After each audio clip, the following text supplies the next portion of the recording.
Doc, mainit pa rin yung tensyon dyan sa Senado. Bilang isang ekonomista, papaano ba ito nakakaapekto sa ekonomiya ng ating bansa? Mhm. Alam mo, Jade, hindi magandang senyalis yan para sa mga foreign investors. Kasi yung nangyayari sa Senado, no, na hanggang sa ngayon nga, hindi pa rin nare-resolve yan, ano, sa pamumuno ng Senado, doon sa mga komite, and the business of doing things sa Senate, no, na inaantala dahil din sa gulo ng mga senador, that it does not send a good signal sa mga namumuhunan. Hindi lang yon, Jade.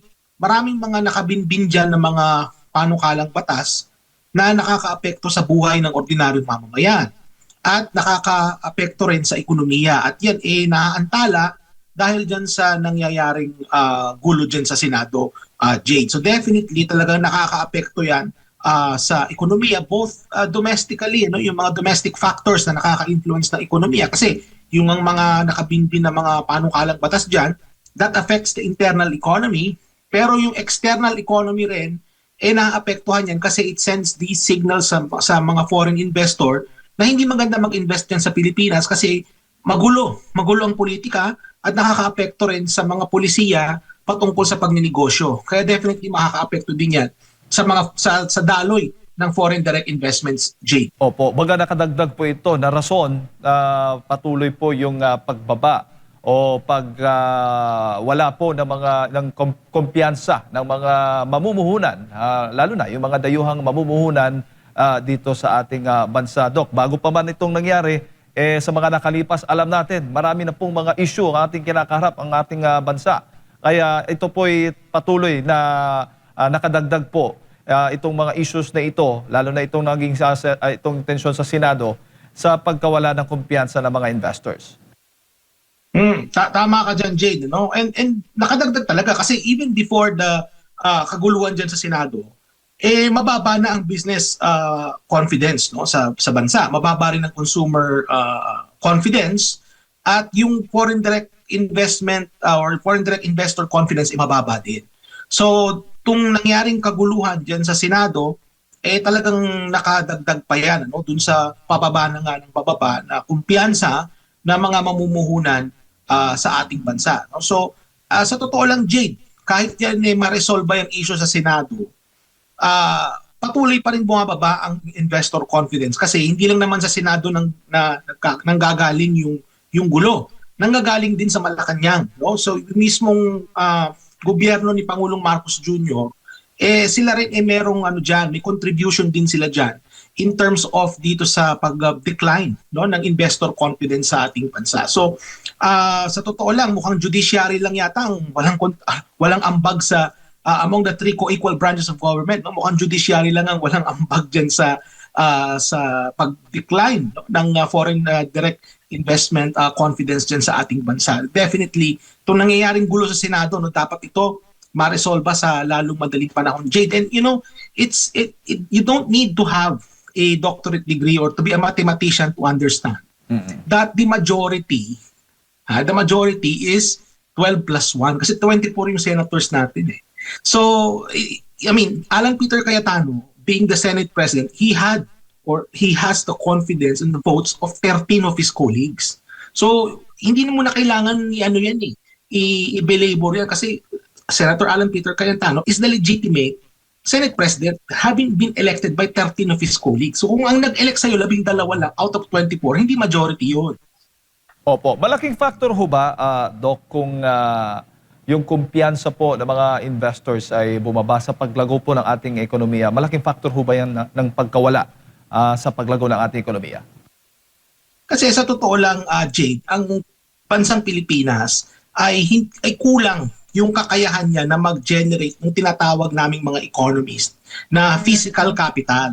So yung physical capital na yan ang resource na kinakailangan para makapagpatayo ka ng mga pabrika, para makapagpatayo ka ng mga paliparan, makapagpatayo ka ng mga daungan. Yan yung pinanggagalingan ng investment. Kulang yung na-generate ng ating bansa. So ang kinakailangan dyan para mapunan yung pagkukulang, maghimok tayo ng mga foreign direct investment o mga FDI sa tinatawag. Sa nakikita nating gulo dyan sa Senado at sa politika in general, no?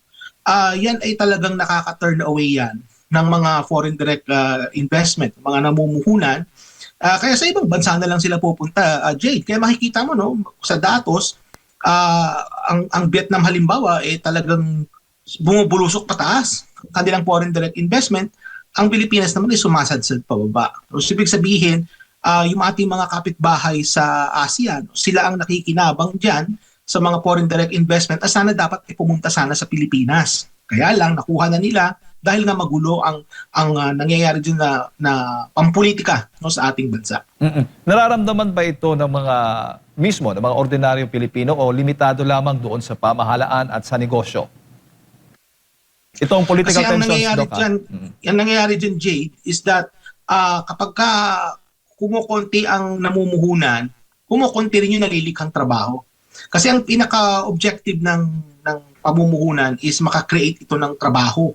At pag nakakreate ito ng trabaho para sa mga mamamayan, hopefully makatulong yan sa kanilang income. No? Ordinaryong mamamayan, maramdaman nila yung epekto niyan at gaganda yung kanilang buhay. No? In theory, yan yung inaasahan natin. Kaya kapag hindi na-realize yan, Jade, ang talagang pinakatumbok nito na naapektuhan is yung ordinaryong mamamayan kasi hindi nila na-enjoy yung dapat sana na maayos na pamumuhay na through foreign direct investment at investments in general, no, sa Pilipinas, sa ating bansa, makalikha ito ng trabaho para maramdaman ng mamamayan. So talagang ang pinaka-apektado dito is yung ordinaryong mamamayan. Bago ko lang ipasa kay partner Admar, Doc, sa tingin mo, itong gulo ngayon sa politika, hindi lamang sa Senado, kasi meron pa rin iba-ibang May mga impeachment. Oo, may impeachment pa. Iba-ibang mga issues, Doc, pag hindi ito napigilan at nahinto sa ilalim ng termino ni Pangulong Bongbong Marcos na resolve itong mga issues na ito, talaga bang ang inaasahan natin ay bagsak na ekonomiya ng Pilipinas?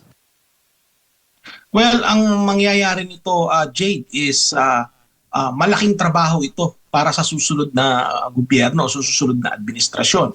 Kasi nung iniwan ni Pangulong Duterte ang ekonomiya, maayos eh. Nung iniwan ni Pangulong Duterte yan. Ang nangyari nitong yung ekonomiya na na-inherit ni Marcos Jr. maayos. Ang nangyayari ngayon, Jade, is yung ekonomiya naman na mai-inherit ng susunod na administrasyon ay hindi kasing ayos, no, kagaya ng 2016. So, ang kagaya ng 2022 rather. So, ibig sabihin is malaking trabaho kailangan gawin ng susunod na administration kasi silang mag-aayos ng gulo na iiwan itong current na administration. Kitang-kita natin halimbawa sa economic growth. Economic growth natin napakababa, nasa 2.8% noong nakaraang quarter. Yung inflation natin tumataas. Ang maraming walang trabaho, mataas pa rin ang underemployment. Ang kumpiyansa ng mga investor mababa. Ang kumpiyansa ng mga consumer mababa rin. Yung tinatawag na producer or purchaser managers index mababa rin. So kumbaga, kung titingnan mo yung mga indicators, Jade, no, hindi maganda, no? At sa palagay ko, no, kasi nga halos 2 taon na lang itong si Marcos Jr., hindi na niya magagawa yung kailangang mga gawin para maisaayos yung gulo, no, na ginawa nila sa ating bansa at sa ating ekonomiya. Yan ay maipapasa na yan sa susunod na administration, Jade.